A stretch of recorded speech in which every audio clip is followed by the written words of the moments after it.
नमस्कार दोस्तों, online study cover में आपका स्वागत है। दोस्तों, UP triple S C PET 2023 की बेहतरीन तैयारी के क्रम में आज हम लोग यूथ कंपटीशन बुक्स का दूसरा चैप्टर कंप्लीट करने वाले हैं। तो चलिए शुरू करते हैं। दूसरा चैप्टर है भारतीय राष्ट्रीय आंदोलन। क्या है दूसरा चैप्टर? भारतीय राष्ट्रीय आंदोलन। तो चलिए शुरू करते हैं इसको। अब भारतीय राष्ट्रीय आंदोलन में पहला चैप्टर है स्वाधीनता आंदोलन के प्रारंभिक वर्ष। ठीक है, 1929 से 39 के बीच मजदूर आंदोलन के मंद पड़ने का कारण क्या था? तो मजदूर आंदोलन के मंद पड़ने का कारण क्या था? तो ट्रेड यूनियन कांग्रेस का कई गुटों में विभाजन होना। ठीक है, वह स्थान जहां प्रथम बार 1915 में हिंदू महासभा का गठन हुआ था।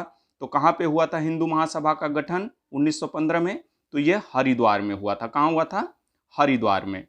आगे चलते हैं। 1936 में अखिल भारतीय किसान सभा के प्रेसिडेंट कौन थे? तो स्वामी सहजानंद सरस्वती थे। 1940 के अगस्त प्रस्ताव में 1940 के अगस्त प्रस्ताव में क्या प्रस्ताव किसके लिए प्रस्ताव रखा गया था? तो ये प्रांतीय स्वायत्तता के लिए। ठीक है, असहयोग आंदोलन चलाने की प्रेरणा देने वाला तत्कालिक कारण क्या था? तो तत्कालिक कारण क्या था? खिलाफत के प्रति अन्याय। ठीक है, खुदाई खिदमतगार संगठन के संस्थापक कौन थे? तो ये खान अब्दुल गफ्फार खान थे। कौन थे? खान अब्दुल गफ्फार खान। आगे चलें। 1908 में मुस्लिम लीग के स्थायी अध्यक्ष के रूप में किसका चुनाव हुआ था? तो आगा खां का चुनाव हुआ था। किसका? आगा खां का। वह मुस्लिम नेता एनी बेसेंट द्वारा स्थापित की गई होम रूल लीग में सम्मिलित हुआ था।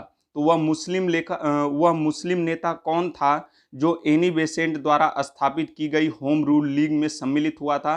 तो वह मोहम्मद अली जिन्ना थे। कौन थे? मोहम्मद अली जिन्ना। सर्वप्रथम बंगाल में ब्रिटेन की वस्तुओं के बहिष्कार का सुझाव किसने दिया था? तो ये कृष्ण कुमार मित्र की साप्ताहिक पत्रिका संजीवनी ने दिया था। किसने? संजीवनी ने। आगे चलें। 1906 में स्वराज को राष्ट्रीय आंदोलन का लक्ष्य घोषित करने वाला भारतीय राष्ट्रीय आंदोलन के अध्यक्ष कौन थे? तो भारतीय राष्ट्रीय आंदोलन के अध्यक्ष दादा भाई नौरोजी थे। कौन थे? दादा भाई नौरोजी। वर्ष 1920 में कांग्रेस के नागपुर अधिवेशन में असहयोग का मुख्य प्रस्ताव किसने प्रस्तुत किया था? तो CR दास ने प्रस्तुत किया था। किसने किया था? तो CR दास ने। ठीक है, आगे चलें। अब दूसरा चैप्टर है स्वदेशी तथा सविनय अवज्ञा आंदोलन, महात्मा गांधी तथा अन्य नेताओं की भूमिका। तो देख लेते हैं। वंदे मातरम भारतीय राष्ट्रीय आंदोलन का शीर्षक गीत कब बना था? तो वंदे मातरम भारतीय राष्ट्रीय आंदोलन का शीर्ष गीत यह स्वदेशी आंदोलन में बना था। कब बना था? तो स्वदेशी आंदोलन में। ब्रिटिश पत्रकार HW नेविंसन किस आंदोलन से जुड़े थे? तो वह स्वदेशी आंदोलन से जुड़े थे। ठीक है, क्रांतिकारी संगठन अभिनव भारत समाज की स्थापना किसने की थी? तो अभिनव भारत समाज की स्थापना विनायक दामोदर सावरकर ने की थी। किसने? विनायक दामोदर सावरकर ने। बंगाल विभाजन करने वाला गवर्नर जनरल कौन था? तो बंगाल विभाजन करने वाला गवर्नर जनरल लॉर्ड कर्जन था। कौन था? Lord Curzon. आगे देखते हैं। यह कथन किसका है कि विदेशी कपड़ों को जलाना एक निष्ठुर बर्बादी है? तो यह कथन किसका था? तो यह कथन रविंद्रनाथ टैगोर का था। किसका? रविंद्रनाथ टैगोर का। रविंद्रनाथ टैगोर ने कहा था कि विदेशी कपड़ों को जलाना एक निष्ठुर बर्बादी है। बंगाल के विभाजन के समय बंगाल का लेफ्टिनेंट गवर्नर कौन था? तो सर एंड्रयूज फ्रेजर था। कौन था? Sir Andrews Fraser. 1904 में लगातार भारत को स्वशासन देने पर बल किसने दिया था? तो स्वशासन देने पर बल दादा भाई नौरोजी ने दिया था। किसने दिया था? दादा भाई नौरोजी ने। ब्रिटिश वस्तुओं के बहिष्कार का सुझाव सबसे पहले किसने दिया था? तो ब्रिटिश वस्तुओं के बहिष्कार का सुझाव कृष्ण कुमार मित्र ने दिया था। बंगाल के विभाजन 1905 के विरोध में हुए आंदोलन का नेतृत्व किसने किया था? तो सुरेंद्रनाथ बनर्जी ने किया था।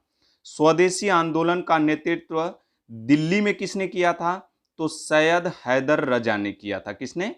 सैयद हैदर रजा ने। मद्रास में स्वदेशी आंदोलन का नेतृत्व किसने किया था? तो चिदंबरम पिल्लई ने किया था। किसने? चिदंबरम पिल्लई। विदेशी वस्त्रों की बर्बादी ही उनके साथ सर्वोत्तम व्यवहार है, यह कथन किसका था? तो यह कथन महात्मा गांधी का था। किसका? महात्मा गांधी का। प्रसिद्ध दांडी मार्च कब शुरू हुआ था? तो प्रसिद्ध दांडी मार्च यह 12 मार्च 1930 को शुरू हुआ था। कब हुआ था? तो 12 मार्च 1930 को। ठीक है, आगे चलें। नमक सत्याग्रह के समय गांधी जी के गिरफ्तार हो जाने के बाद आंदोलन के नेता के रूप में उनका स्थान किसने लिया? तो आंदोलन के नेता के रूप में उनका स्थान अब्बास तैयब जी ने लिया था। किसने लिया था? तो अब्बास तैयब जी ने।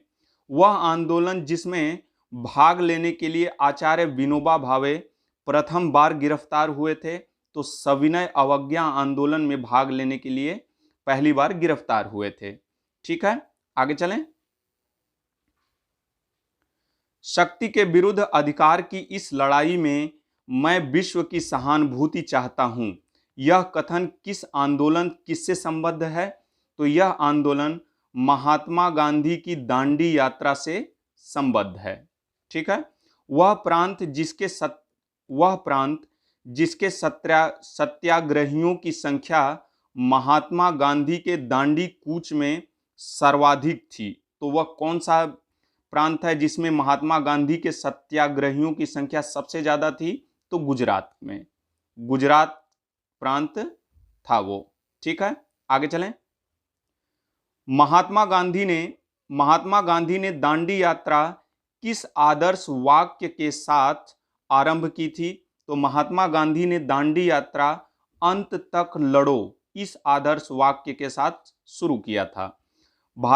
भारतीय इतिहास में तिथि 6 अप्रैल 1930 किस लिए जानी जाती है? तो महात्मा गांधी द्वारा सविनय अवज्ञा आंदोलन की शुरुआत हुई थी इसी 6 अप्रैल 1930 को।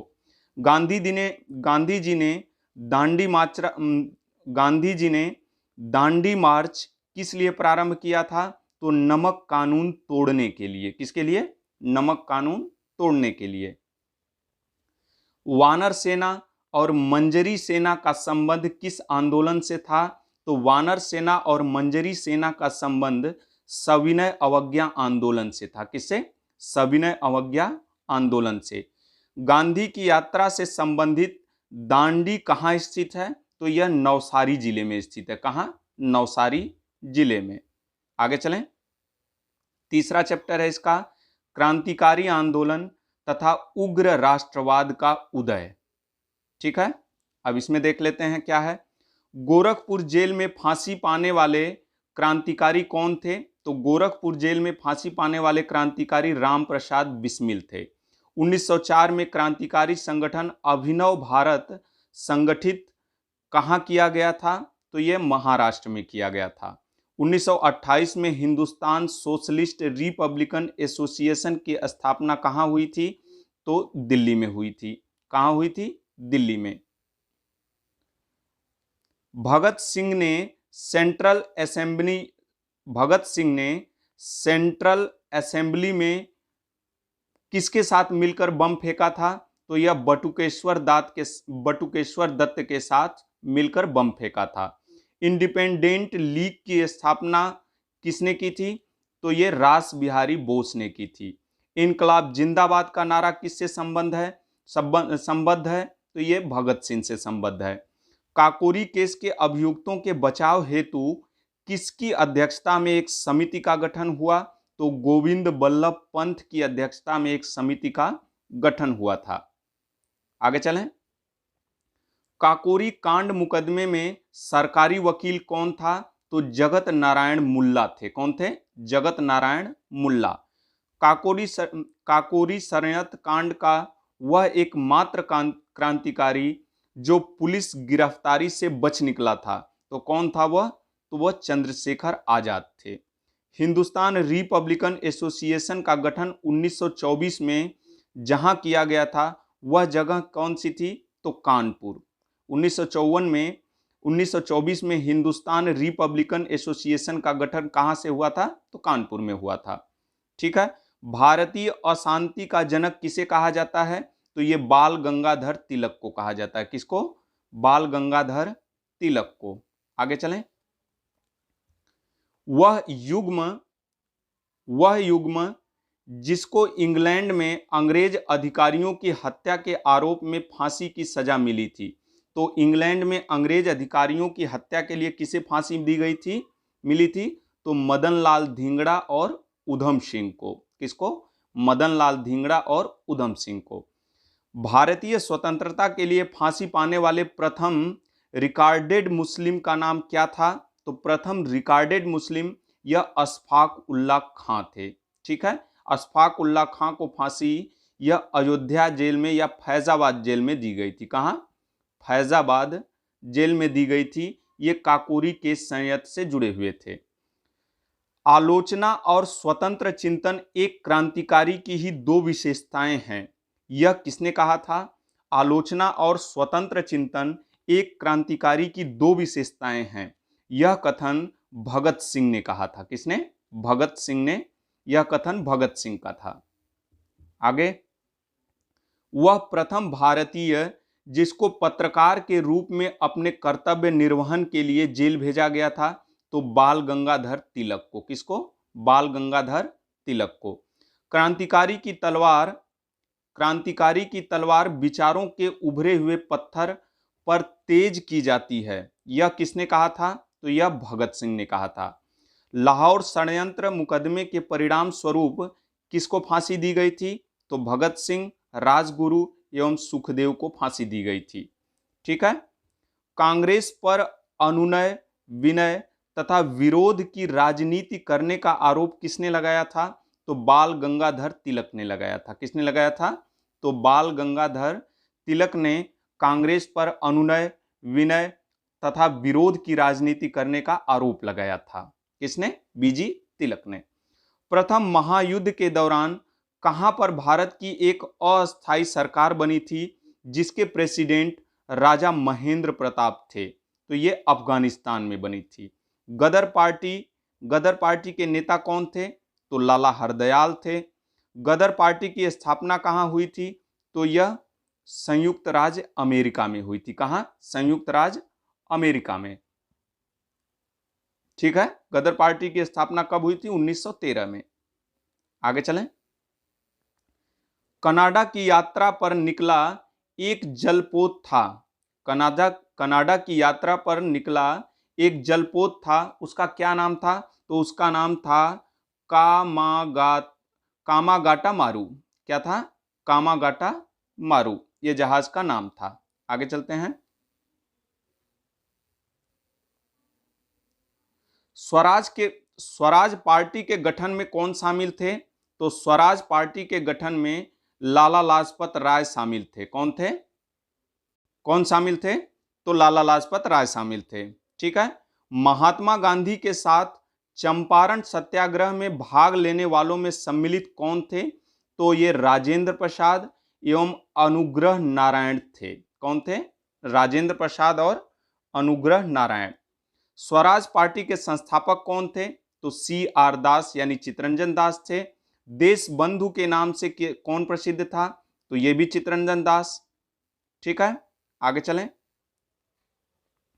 स्वराज पार्टी निर्माण के लिए कांग्रेस के अध्यक्ष पद से किसने त्यागपत्र दिया था?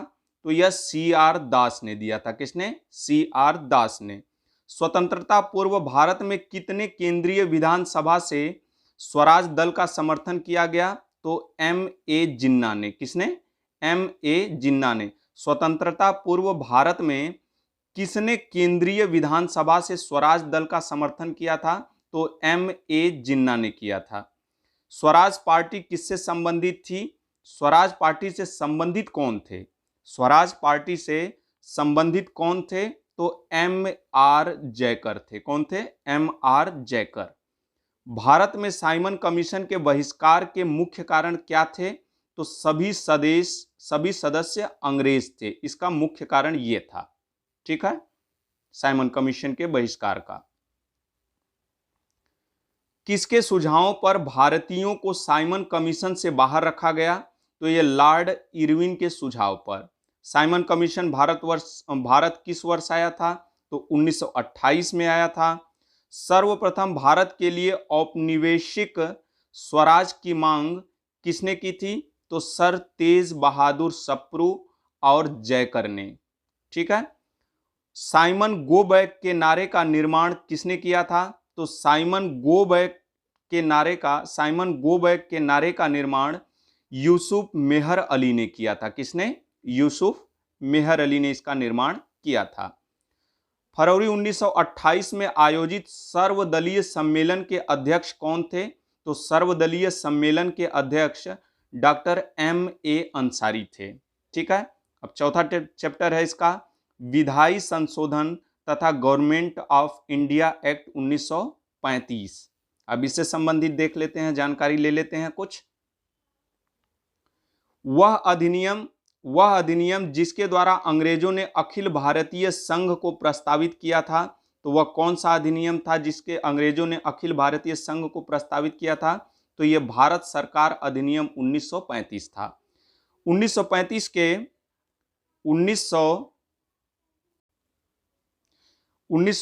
के अधिनियम के बारे में किसने कहा था? एक कार जिसमें ब्रेक तो है पर इंजन नहीं है। यह किसने कहा था 1935 के अधिनियम के बारे में? एक कार जिसमें ब्रेक तो है पर इंजन नहीं है। तो यह जवाहरलाल नेहरू ने कहा था। एक संघीय व्यवस्था और केंद्र में द्वैध शासन भारत में किस अधिनियम के तहत लागू किया गया था? तो यह भारत सरकार अधिनियम 1935 के द्वारा लागू किया गया था। ठीक है, आगे चलें।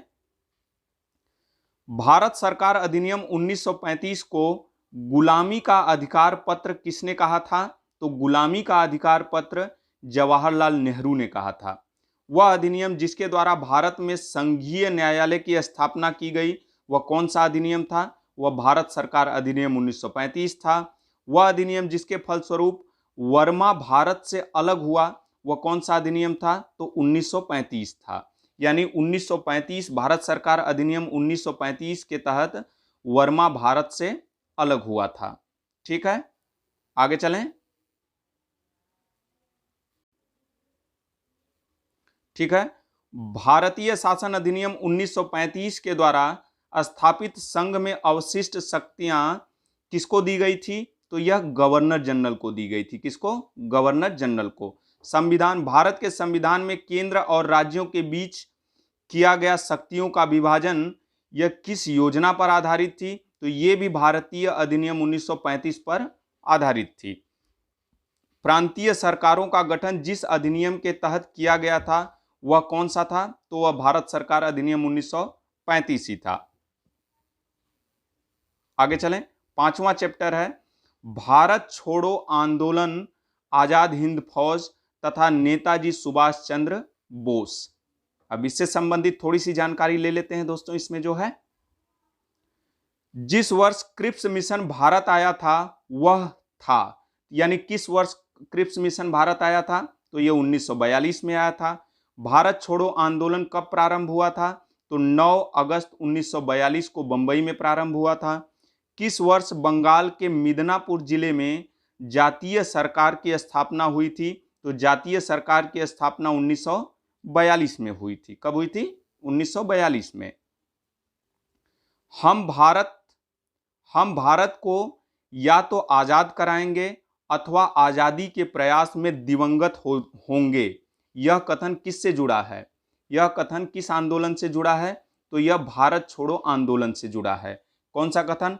हम भारत को या तो आजाद कराएंगे या आज़ादी के प्रयास में दिवंगत हो जाएंगे। यह कथन किस आंदोलन से जुड़ा है? तो यह भारत छोड़ो आंदोलन से जुड़ा है। आज़ादी लगभग हमारी पहुंच में है, हमें इसे कसकर पकड़ लेना है। यह कथन किसका है? तो यह कथन महात्मा गांधी का है। आगे चलें। जब भारतीय राष्ट्रीय कांग्रेस ने भारत छोड़ो आंदोलन प्रस्ताव पारित किया था, उस समय कांग्रेस के अध्यक्ष कौन थे? तो उस समय कांग्रेस के अध्यक्ष मौलाना अबुल कलाम आजाद थे। ठीक है। 8 अगस्त 1942 को कांग्रेस ने भारत छोड़ो आंदोलन की घोषणा कहां से की थी? तो बंबई से की थी। ठीक है। भारत छोड़ो आंदोलन के संदर्भ में महात्मा गांधी को बंदी कहां पे बनाया गया था? तो बंबई में बनाया गया था। कहां? बंबई में। आगे चलें। उत्तर प्रदेश का वह जनपद जिसमें भारत छोड़ो आंदोलन के दौरान समानांतर सरकार की स्थापना की गई थी, तो किस जिले में समानांतर सरकार की स्थापना की गई थी? तो बलिया में। भारत छोड़ो आंदोलन के दौरान जेल से फरार होकर भूमिगत गतिविधियों को संगठित किसने किया था? तो भूमिगत गतिविधियों को संगठित यह जयप्रकाश नारायण ने किया था। किसने? जयप्रकाश नारायण ने किया था।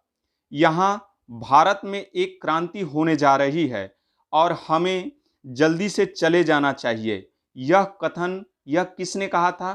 तो यह सर स्टैफोर्ड क्रिप्स ने कहा था। किसने? सर स्टैफोर्ड क्रिप्स ने कहा था। ठीक है। अब आगे चलते हैं। अमेरिकी पत्रकार जो महात्मा गांधी के भारत छोड़ो आंदोलन के दौरान उनके साथ था, उसका नाम क्या था? उसका नाम लुई फिशर था। वह आंदोलन जिसमें महिलाओं की भागीदारी सर्वाधिक मानी जाती है, तो भारत छोड़ो आंदोलन था। ठीक है। करो या मरो का आह्वान या नारा किस आंदोलन के दौरान दिया गया था? तो यह भारत छोड़ो आंदोलन के दौरान दिया गया था। INA के अधिकारियों पर मुकदमा कहां पे चलाया गया था? तो यह लाल किला दिल्ली में चलाया गया था। गांधी जी को सर्वप्रथम राष्ट्रपिता कहकर किसने संबोधित किया था? तो सुभाष चंद्र बोस ने संबोधित किया था इनको राष्ट्रपिता कहकर सबसे पहले। आजाद हिंद फौज दिवस कब मनाया जाता है? तो 12 नवंबर 1945 को। आजाद हिंद फौज दिवस कब मनाया गया था? आजाद हिंद फौज दिवस कब मनाया गया था? तो 12 नवंबर 1945 को मनाया गया था। सुभाष चंद्र बोस ने सिंगापुर में स्वाधीन भारत की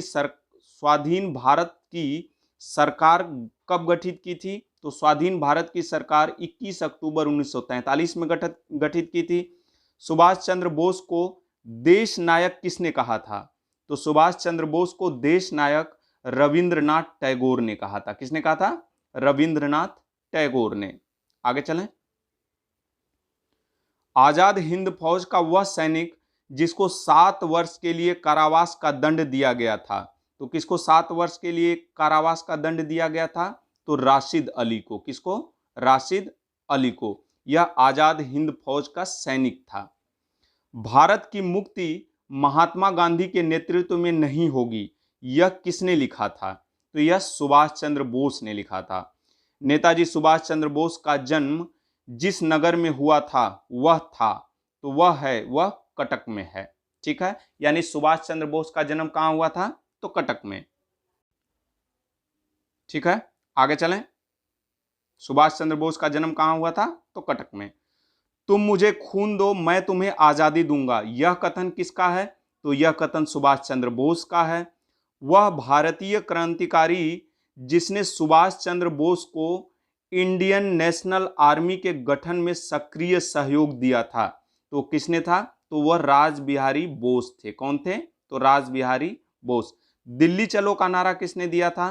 तो सुभाष चंद्र बोस ने दिया था। अब देखते हैं दोस्तों भारतीय राष्ट्रीय आंदोलन से संबंधित महत्वपूर्ण आंदोलन एवं घटनाएं। ठीक है। अब इसमें भारतीय राष्ट्रीय कांग्रेस की स्थापना 1885 में हुई थी ए.ओ. ह्यूम के द्वारा बंबई में। बंग भंग आंदोलन या स्वदेशी आंदोलन यह 1905 में शुरू हुआ था। बंगाल विभाजन के विरुद्ध शुरू हुआ था। मुस्लिम लीग की स्थापना 1906 में हुई थी, आगा खां एवं सलीम उल्लाह खां के द्वारा। कहाँ पे? ढाका में। कांग्रेस का विभाजन 1907 में हुआ था, नरम दल एवं गरम दल में विभाजित हो गई थी कांग्रेस। यह सूरत अधिवेशन में हुआ था। होम रूल आंदोलन यह 1916 में तिलक एवं एनी बेसेंट द्वारा शुरू किया गया था। लखनऊ पैक्ट यह भी दिसंबर 1916 में हुआ था। इस पैक्ट में कांग्रेस तथा मुस्लिम लीग के बीच समझौता हुआ था। मॉन्टेग्यू घोषणा पत्र 20 अगस्त 1917 में हुआ था। भारत मंत्री लॉर्ड मॉन्टेग्यू की घोषणा। ठीक है, आगे चलें। रौलट एक्ट 19 मार्च 1919 में आया था। 1919 में आया था। इसे काला कानून, जिसके अंतर्गत किसी भी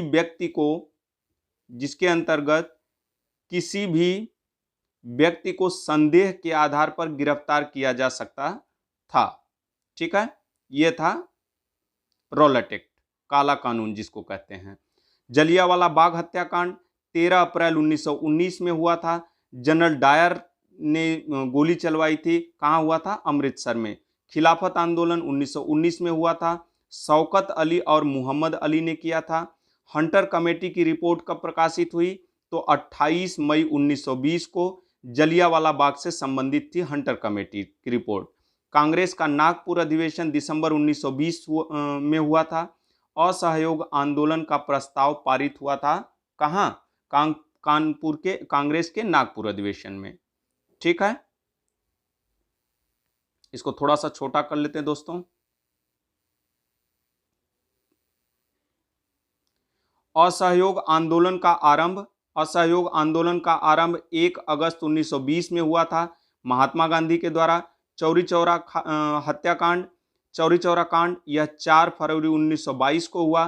गोरखपुर जिले उत्तर प्रदेश की इस घटना के बाद असहयोग आंदोलन स्थगित करना पड़ा। स्वराज पार्टी की स्थापना 1 जनवरी 1923 में हुई थी, मोतीलाल नेहरू और चित्तरंजन दास के द्वारा।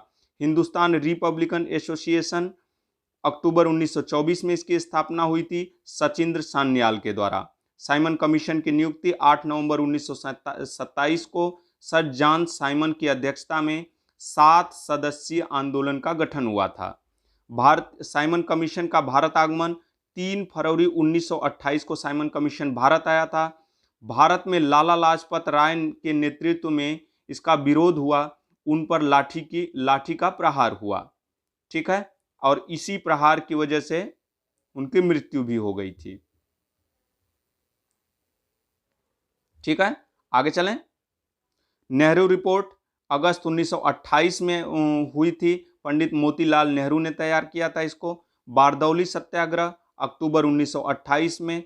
गुजरात के किसानों का लगान वृद्धि के विरोध में सरदार वल्लभ भाई पटेल के नेतृत्व में यह आंदोलन हुआ था। लाहौर षड्यंत्र केस यह 8 अप्रैल 1929 को हुआ। भगत सिंह और बटुकेश्वर दत्त द्वारा ब्रिटिश असेंबली में बम फेंका गया था लाहौर षड्यंत्र केस में। कांग्रेस का लाहौर अधिवेशन दिसंबर 1929 में हुआ था। पूर्ण स्वाधीनता का प्रस्ताव इसमें पारित हुआ था। ठीक है, स्वाधीनता दिवस की घोषणा 2 जनवरी 1930, 26 जनवरी को स्वाधीनता दिवस के रूप में मनाने की घोषणा हुई। आगे चलें।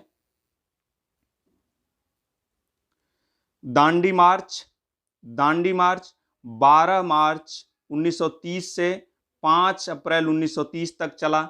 महात्मा गांधी के द्वारा साबरमती आश्रम से दांडी जाकर नमक बनाकर नमक कानून का उल्लंघन करना इसका उद्देश्य था। सविनय अवज्ञा आंदोलन 6 अप्रैल 1930 को शुरू हुआ। सविनय अवज्ञा आंदोलन की शुरुआत हुई। प्रथम गोलमेज सम्मेलन 12 नवंबर 1930 को प्रधानमंत्री मैकडोनाल्ड की अध्यक्षता में लंदन में आयोजित हुई थी। ठीक है, किसकी अध्यक्षता में? प्रधानमंत्री मैकडोनाल्ड की। गांधी इरविन समझौता 5 मार्च 1931 में हुआ था। महात्मा गांधी और वायसराय इरविन के मध्य संपन्न तथा सविनय अवज्ञा आंदोलन स्थगित करने की घोषणा की गई। तो सविनय अवज्ञा आंदोलन स्थगित करने की घोषणा किस समझौते के दौरान हुई थी? तो ये गांधी इरविन समझौते के दौरान हुई थी। द्वितीय गोलमेज सम्मेलन यह 7 सितंबर 1931 को हुआ था। गांधी जी ने इस सम्मेलन में भाग लिया था। यह इंपॉर्टेंट है कि गांधी जी दूसरे गोलमेज सम्मेलन में भाग लिए थे। कम्युनल अवार्ड या सांप्रदायिक पंचाट यह 16 अगस्त 1932 को मैकडोनाल्ड द्वारा पृथक प्रतिनिधित्व प्रदान करना। Poona pact Yerwada central jail में हुआ था 24 सितंबर 1932 में। गांधी जी और डॉक्टर अंबेडकर के बीच एक समझौता जिसके सांप्रदायिक पंचाट के दलितों के लिए प्रांतीय विधानसभा में पृथक निर्वाचन प्रणाली समाप्त कर उनके लिए 71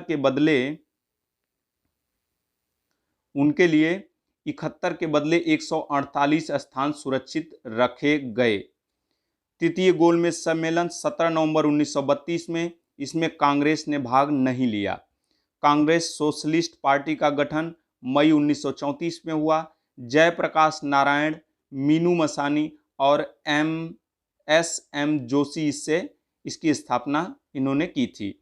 फॉरवर्ड ब्लॉक का गठन 1 मई 1939 को सुभाष चंद्र बोस द्वारा हुआ था। मुक्ति दिवस 22 दिसंबर 1939 को मुस्लिम लीग के द्वारा कांग्रेस के मंत्रिमंडलों के त्यागपत्र पर मनाया गया। पाकिस्तान की मांग 24 मार्च 1940 में मुस्लिम लीग के लाहौर अधिवेशन में हुई थी। तो पाकिस्तान की मांग 24 मार्च 1940 में मुस्लिम लीग के लाहौर अधिवेशन में हुई थी। अगस्त प्रस्ताव 8 अगस्त 1940 में वायसराय लिनलिथगो था उस समय। क्रिप्स मिशन का प्रस्ताव मार्च 1942 स्टेफर्ड क्रिप्स के द्वारा। भारत छोड़ो प्रस्ताव 8 अगस्त 1942 महात्मा गांधी के द्वारा। शिमला सम्मेलन 25 जून 1945 सभी राजनीतिक दलों का सम्मेलन था यह। आगे चलें। नौसेना का विद्रोह 18 फरवरी 1946 मुंबई को INS तलवार के सैनिकों द्वारा। प्रधानमंत्री इटली की घोषणा 20 फरवरी 1946 भारत को स्वतंत्र करने का आश्वासन दिया गया। ठीक है, यह किसमें? इटली की घोषणा में। कैबिनेट मिशन आगमन 24 मार्च 1946 को कैबिनेट मिशन आया था। ब्रिटिश मंत्रिमंडल के 3 सदस्य Pethick Lawrence, sir Stafford Cripps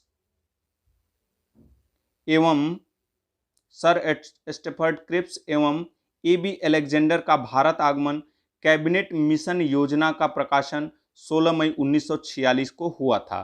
प्रत्यक्ष कार्यवाही दिवस कब मनाया गया? तो 16 अगस्त 1946 को मुस्लिम लीग के द्वारा मनाया गया था। अंतरिम सरकार का गठन 2 सितंबर 1946 को प्रधानमंत्री जवाहरलाल नेहरू बने। माउंटबेटन योजना 3 जून 1947 को वायसराय माउंटबेटन ने भारत विभाजन की योजना रखी। स्वतंत्रता की प्राप्ति 15 अगस्त 1947 को भारत स्वतंत्रता अधिनियम के द्वारा स्वतंत्रता की प्राप्ति हुई।